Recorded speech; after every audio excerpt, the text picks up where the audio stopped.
L-industrija tal-ikel f'pajjiżna qiegħda tikber u qed jinfetħu swieq ġodda l-esportazzjoni. Għaldaqstant huwa tajjeb li l-industrija tinġabar f'post wieħed. Sostna dan ma' One News iċ-Chairman tal-Malta Industrial Parks Tony Zara li spjegalna l-idea ta' Food Hub fl-Imrieħel. Żona industrijali fiż-żona fejn kien hemm il-fabbrika tad-Dawti, fejn il-ħsieb hu li din tiġbor fiha dawk fl-industrija li għandhom x'jaqsmu mal-ikel.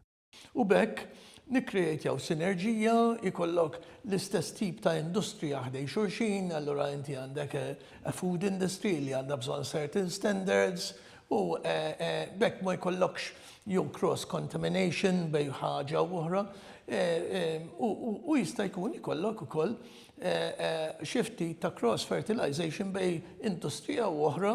Zara tenna li dan jgħin għal fatt li ħafna drabi entitajiet fl-istess industrija ikollhom bżonnijiet simili.